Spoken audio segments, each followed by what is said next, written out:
ಇನ್ನು ಮೊದಲನೇದಾಗಿ ಮಲ್ಲಿಕಾರ್ಜುನ ಖರ್ಗೆ ಅವರು ಏನು ಹೇಳಿದ್ರು ಅನ್ನೋದರ ನೋಡುವಂತ ಸಮಯ. ಹೌದು, ಕರ್ನಾಟಕ ಕಾಂಗ್ರೆಸ್ನಲ್ಲಿ ಕಳೆದ 3-4 ತಿಂಗಳಿನಿಂದ ಸಾಕಷ್ಟು ರಾಜಕೀಯ ಬೆಳವಣಿಗೆಗಳು ನಡೆಯುತ್ತಿವೆ. ಕೆಪಿಸಿಸಿ ಅಧ್ಯಕ್ಷ ಬದಲಾವಣೆ, ಸಚಿವ ಸಂಪುಟ ವಿಸ್ತರಣೆ ಹಾಗೂ ಸಿಎಂ ಬದಲಾವಣೆ ವಿಚಾರ ಬಗ್ಗೆ ಕಾಂಗ್ರೆಸ್ ಚರ್ಚೆಗಳು ನಡೆಯುತ್ತಿದ್ದು, ಈ ಬಗ್ಗೆ ನಾಯಕರು ಪರೋಕ್ಷವಾಗಿ ಆರೋಪ ಪ್ರತ್ಯಾರೋಪ ಮಾಡುತ್ತಲೇ ಇದ್ದಾರೆ. ಅದರಲ್ಲೂ ಮುಖ್ಯವಾಗಿ ಸಿಎಂ ಸಿದ್ದರಾಮಯ್ಯ ಬದಲಾವಣೆ ಬಗ್ಗೆ ನಡೆಯುತ್ತಿರುವ ಚರ್ಚೆ ಪ್ರಾಮುಖ್ಯತೆ ಪಡೆದುಕೊಂಡಿದೆ. ಸಿಎಂ ಬದಲಾವಣೆ ಮಾಡಬೇಕೆಂದು ಡಿಕೆ ಶಿವಕುಮಾರ್ ಸೇರಿದಂತೆ ಅವರ ಬಣದ ಶಾಸಕರು ಪಟ್ಟು ಹಿಡಿದಿದ್ರೆ, ಇತ್ತ ಸಿಎಂ ಸಿದ್ದರಾಮಯ್ಯ ಬಣ ಯಾವುದೇ ಬದಲಾವಣೆ ಇಲ್ಲ, ಸಿದ್ದರಾಮಯ್ಯನವರೇ ಪೂರ್ಣಾವಧಿ ಮುಖ್ಯಮಂತ್ರಿ ಆಗಿರ್ತಾರೆ ಅಂತ ಹೇಳ್ತಾ ಇದ್ದಾರೆ. ಇದರಿಂದ ಪರಸ್ಪರ ಮುಸುಕಿನ ತಿಕ್ಕಾಟ ನಡೆಯುತ್ತಿದೆ. ಇದೀಗ ಇದಕ್ಕೆ ಖುದ್ದು ಎಐಸಿಸಿ ಅಧ್ಯಕ್ಷ ಮಲ್ಲಿಕಾರ್ಜುನ ಖರ್ಗೆ ಪ್ರತಿಕ್ರಿಯೆ ಕೊಟ್ಟಿದ್ದಾರೆ. ಈಗ ಸಿಎಂ ಬದಲಾವಣೆ ಅದೆಲ್ಲ ಇಲ್ಲ, ಯಾವಾಗ ಸಿಎಂ ಬದಲಾವಣೆ ಮಾಡಬೇಕು ಅನ್ನೋದು ನಮಗೆ ಗೊತ್ತಿದೆ, ಆಗ ಸಿಎಂ ಬದಲಾವಣೆ ಮಾಡ್ತೇವೆ ಅಂತ ಸ್ಪಷ್ಟಪಡಿಸಿದರು. ಈ ಮೂಲಕ ಸಿಎಂ ಬದಲಾವಣೆ ಗೊಂದಲಕ್ಕೆ ತೆರೆಯನ್ನ ಎಳೆದಿದ್ದಾರೆ. ಬೆಂಗಳೂರಿನಿಂದ ಸುದ್ದಿಗಾರರೊಂದಿಗೆ ಮಾತನಾಡಿದ ಖರ್ಗೆ ಅವರು, ಸಿಎಂ ಹಾಗೂ ಡಿಸಿಎಂ ಬದಲಾವಣೆ ಆಗ್ತಾರೆಂದು ಅದೆಲ್ಲ ಹೇಳಬೇಡಿ, ಈ ಬಗ್ಗೆ ನಿರ್ಧಾರ ತೆಗೆದುಕೊಳ್ಳಲು ನಾನು ರಾಹುಲ್ ಗಾಂಧಿ ಇದ್ದೇವೆ. ಯಾವಾಗ ಏನು ಮಾಡಬೇಕು ಎಂದು ನಮಗೆ ಟಾರ್ಗೆಟ್ ಇರುತ್ತದೆ, ಅದನ್ನು ನೋಡಿಕೊಂಡು ನಾವೇ ನಿರ್ಣಯ ತೆಗೆದುಕೊಳ್ತೇವೆ ಎಂದು ಹೇಳಿದರು. ಇನ್ನು ಇದೇ ವೇಳೆ ರಾಜ್ಯ ಕಾಂಗ್ರೆಸ್ನಲ್ಲಿ ಗೊಂದಲ ಬಗ್ಗೆ ಖರ್ಗೆ ಮಾತನಾಡಿ, ರಾಜ್ಯ ಕಾಂಗ್ರೆಸ್ ನಾಯಕರೆಲ್ಲರೂ ಬಾಯಿ ಮುಚ್ಕೊಂಡಿರಬೇಕು.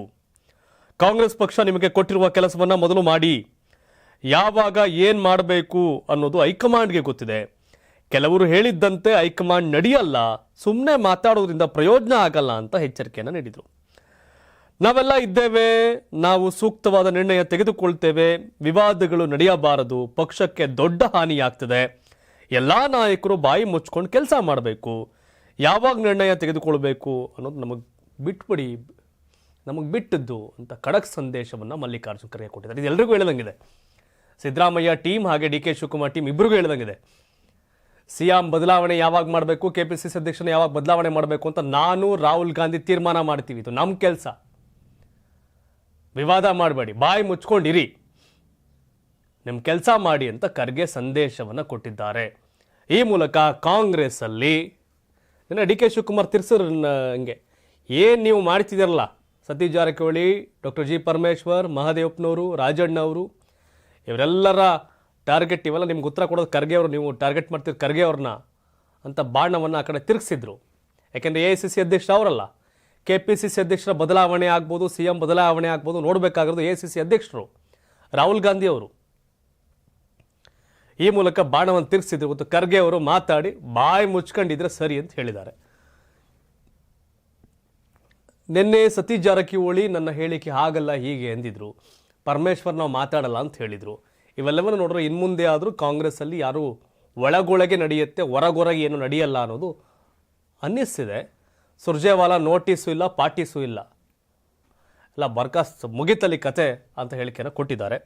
ಸೊ ಹಾಗಾಗಿ ಖರ್ಗೆ ಅವರ ಹೇಳಿಕೆಯ ನಂತರ ರಾಹುಲ್ ಗಾಂಧಿ ಇದಕ್ಕೆಲ್ಲ ರಿಯಾಕ್ಟ್ ಮಾಡೋಕ್ಕೆ ಹೋಗಲ್ಲ, ಅವರು ಡೈರೆಕ್ಟಾಗಿ ಆ್ಯಕ್ಷನ್. ಸೊ ಹಾಗಾಗಿ ಖರ್ಗೆ ಅವರ ಹೇಳಿಕೆಯ ನಂತರ ಏನಾಗುತ್ತೆ ಅನ್ನೋದನ್ನ ನೋಡಬೇಕಾಗತ್ತೆ.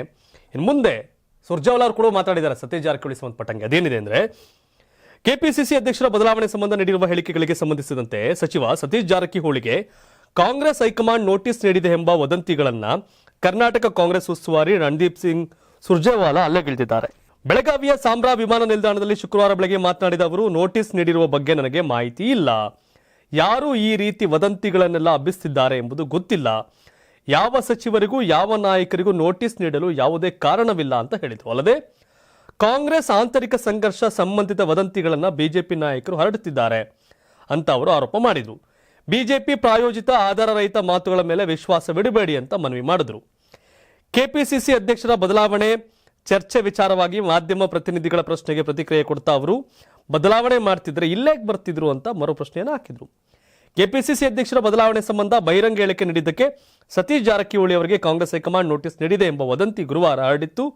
ಇದೀಗ ಈ ವಿಚಾರವಾಗಿ ಖುದ್ದು ಕರ್ನಾಟಕ ಕಾಂಗ್ರೆಸ್ ಉಸ್ತುವಾರಿಯೇ ಸ್ಪಷ್ಟನೆ ಕೊಟ್ಟಿದ್ದಾರೆ.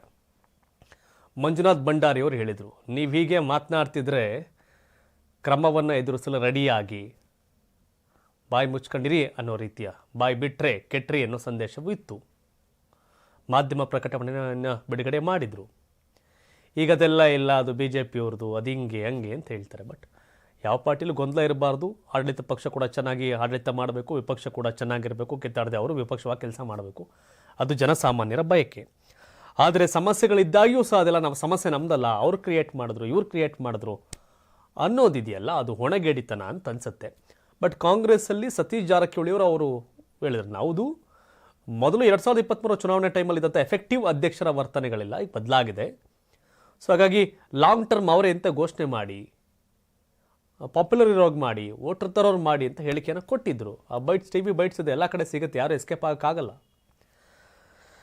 ಆದರೆ ತಮ್ಮ ಪಾರ್ಟಿಯ ಬೆಳವಣಿಗೆಗಳನ್ನು ಏನೂ ನಡೆದೇ ಇಲ್ಲ, ಏನೂ ಆಗೇ ಇಲ್ಲ, ನಾವೆಲ್ಲ ಆರಾಮಾಗಿದ್ದೀವಿ, ಸುಮ್ಮನೆ ಯಾರೋ ಹೇಳ್ತಾವ್ರೆ ಅನ್ನೋ ದಾಟಿಯ ಹೇಳಿಕೆಗಳು ಅವರವ್ರಿಗೆ ಸಂಬಂಧಪಟ್ಟದ್ದು.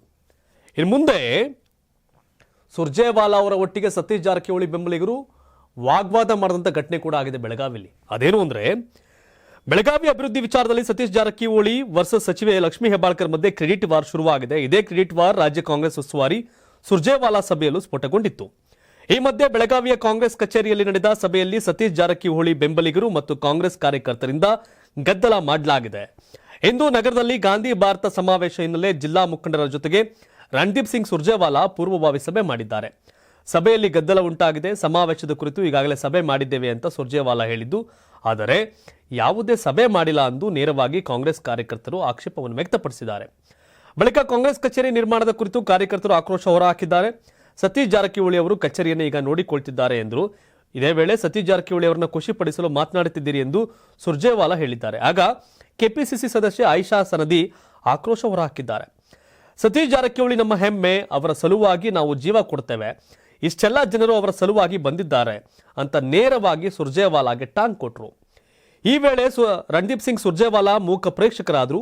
ಇದೇ ಸಂದರ್ಭದಲ್ಲಿ ಸಚಿವ ಸತೀಶ್ ಜಾರಕಿಹೊಳಿ ವೇದಿಕೆ ಮೇಲೆ ಎದ್ರು.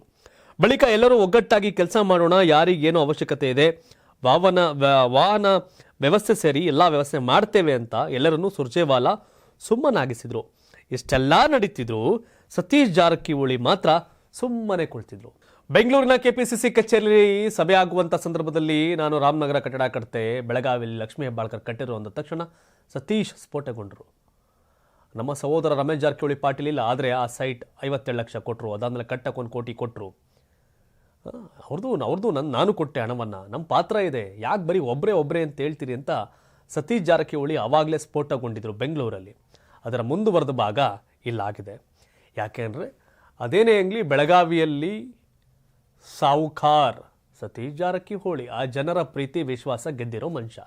ನಾಟ್ ಓನ್ಲಿ ಬೆಳಗಾವಿ, ಚಿಕ್ಕಮಗಳೂರಿನ ಕಾಂಗ್ರೆಸ್ MLA ತಮ್ಮಯ್ಯನವರು ಸತೀಶ್ ಜಾರಕಿಹೊಳಿ ಮುಖ್ಯಮಂತ್ರಿ ಆಗಲಿ ಅಂತಾರೆ. ಇನ್ನು ಜಗಳೂರಿನ MLA ಕಾಂಗ್ರೆಸ್ MLA ಅವರು ಸತೀಶ್ ಜಾರಕಿಹೊಳಿ ಮುಖ್ಯಮಂತ್ರಿ ಆಗಲಿ ಅಂತಾರೆ. ಆ ಮಟ್ಟಿಗಿನ ಬೆಳಗಾವಿ ದಾಟಿಯೂ ಸಹ ಅಬ್ಬರ ಹಾವಳಿ ಅಲೆಯನ್ನು ಸೃಷ್ಟಿ ಮಾಡ್ಕೊಂಡಿರೋ ಸತೀಶ್ ಜಾರಕಿಹೊಳಿ.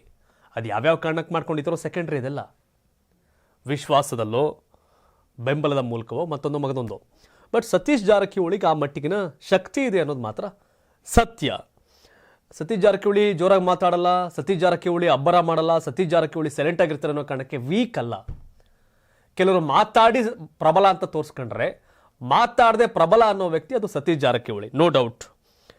ಇನ್ನು ಮತ್ತೊಂದು ಕಡೆ ಡಿ ಕೆ ಶಿವಕುಮಾರ್ ಕೂಡ ಟಾಂಗ್ ಕೊಟ್ಟಿದ್ದಾರೆ ತನ್ನ ಪಕ್ಷದಲ್ಲಿನ ವಿರೋಧಿಗಳಿಗೆ. ನಾನು ಯಾವುದೇ ಹುದ್ದೆಗೆ ಅಂಟಿ ಕೂತಿಲ್ಲ ಅಂತ. ಏನು ಅಂದರೆ, ಕೆಪಿಸಿಸಿ ಅಧ್ಯಕ್ಷ ಸ್ಥಾನದ ಬದಲಾವಣೆ ವಿಚಾರಕ್ಕೆ ಪ್ರತಿಕ್ರಿಯಿಸಿದ ಉಪಮುಖ್ಯಮಂತ್ರಿ ಡಿ ಕೆ ಶಿವಕುಮಾರ್ ಅವರು ತಾವು ಯಾವುದೇ ಹುದ್ದೆಗೆ ಅಂಟ್ಕೊಂಡು ಕೂತಿಲ್ಲ ಅಂತ ಶುಕ್ರವಾರ ಹೇಳಿದ್ದಾರೆ.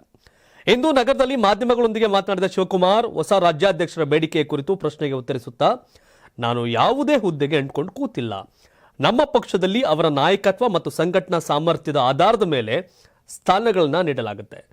ನಾನು ಇತರ ರಾಜಕೀಯ ಪಕ್ಷಗಳ ಬಗ್ಗೆ ಮಾತನಾಡುವುದಿಲ್ಲ, ಹುದ್ದೆಯ ಬಗ್ಗೆ ಮಾಧ್ಯಮಗಳಲ್ಲಿ ಚರ್ಚಿಸಬೇಕಾಗಿಲ್ಲ ಅಂತ ಹೇಳಿದ್ರು. ಪಕ್ಷವು ಈ ಸಮಸ್ಯೆಗಳನ್ನು ಪರಿಹರಿಸುತ್ತದೆ ಮತ್ತು ಕರ್ನಾಟಕದವರಾಗಿರುವ ಎಐಸಿಸಿ ಅಧ್ಯಕ್ಷ ಮಲ್ಲಿಕಾರ್ಜುನ್ ಖರ್ಗೆ ಅವರಿಗೆ ಪರಿಸ್ಥಿತಿಯ ಬಗ್ಗೆ ಚೆನ್ನಾಗಿ ತಿಳಿದಿದೆ.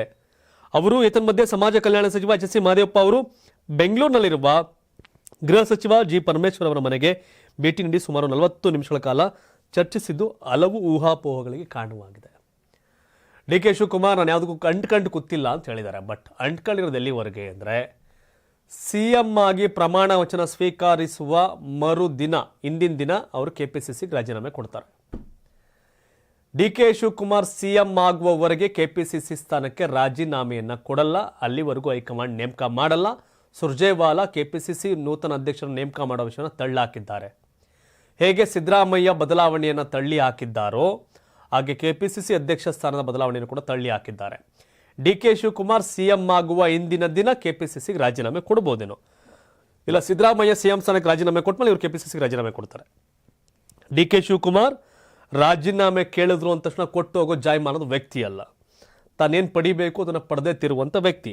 ಅದೇನಾಗುತ್ತೋ ಗೊತ್ತಿಲ್ಲ. ಖರ್ಗೆ ಅವರು ಇವತ್ತೊಂದು ಹೇಳಿಕೆ ಇದೆ, ಸಿಎಂನ ಯಾವಾಗ ಬದಲಾವಣೆ ಮಾಡಬೇಕು, ಅಧ್ಯಕ್ಷನ ಯಾವಾಗ ಬದಲಾವಣೆ ಮಾಡಬೇಕು ಅಂತ ನಾನು ಮತ್ತು ರಾಹುಲ್ ಗಾಂಧಿ ತೀರ್ಮಾನ ಮಾಡ್ತೀವಿ, ಸಮಯ ನೋಡ್ಕೊಂಡು ಅದನ್ನು ಮಾಡ್ತೀವಿ ಅಂತ ಹೇಳಿದ್ದಾರೆ. ಹಾಗಾಗಿ ಸಿಎಂ ಆಗೋದ್ರಲ್ಲಿ ಎಳ್ಳಷ್ಟು ವಿಶ್ವಾಸ ಡಿ ಕೆ ಶಿವಕುಮಾರ್ ಅವರಲ್ಲಿ ಕಡಿಮೆ ಆಗಿಲ್ಲ. ಆದರೆ ಈಗ ಏನು ಭಿನ್ನಮತವನ್ನು ಒಂದಷ್ಟು ಅಗ್ಗಜಿಗ್ಗಾಟವನ್ನು ಹೈಕಮಾಂಡ್ ಕೂಲ್ ಮಾಡಿದೆಯಲ್ಲ, ಡಿ ಕೆ ಶಿವಕುಮಾರ್ ಸಿಎಂ ಆಗುವಾಗ ಅಷ್ಟೇ ರೆಡ್ ಕಾರ್ಪೆಟ್ ಟೈಪಲ್ಲಿ ಕಾಂಗ್ರೆಸ್ ಎಲ್ಲವೂ ಕೂಲಾಗಿರಲ್ಲ, ಅದಂತೂ ವಾಸ್ತವ. ಈಗಾಗಲೇ ಒಂದಷ್ಟು ಸಂಘರ್ಷ ಸಮಸ್ಯೆಗಳು ಶುರುವಾಗಿರ್ತಕ್ಕಂಥದ್ದು. ಅದೇನೇ ಇರಲಿ, ನೋಡೋಣ ಏನು ಕತೆ ಅಂತ. ಬಟ್ ಡಿ ಕೆ ಶಿವಕುಮಾರ್ಗೆ ಅಚಲ ವಿಶ್ವಾಸ, ನಾನು ಮುಖ್ಯಮಂತ್ರಿ ಆಗ್ತೀನಿ ಅಂತ. ಈಗ ಆಗಲೇಬೇಕು ಈ ಇಯರ್ ಎಂಡಿಗೆ, ಇಲ್ಲಾಂದ್ರೆ ರಾಜಸ್ಥಾನದಲ್ಲಿ ಸಚಿನ್ ಪೈಲಟ್ನ ಯಾಮಾರಿಸ್ದಂಗೆ ಯಾಮಾರಿಸ್ಬಿಡ್ತಾನೆ ನನ್ನ ಅಂತ ಅವ್ರಿಗೆ ಗೊತ್ತು. ಹಾಗಾಗಿ ಸಚಿನ್ ಪೈಲಟ್ ಯಾಮಾರಕ್ಕೆ ಡಿ ಕೆ ಶಿವಕುಮಾರ್ ರೆಡಿ ಇಲ್ಲ. ಯಾಕೆಂದರೆ ಬಿ ಜೆ ಪಿಯವ್ರು ಕಾಯ್ಕೊಂಡು ಕೂತವ್ರೆ, command D K Shivakumar, command D K Shivakumar ಅಂತ.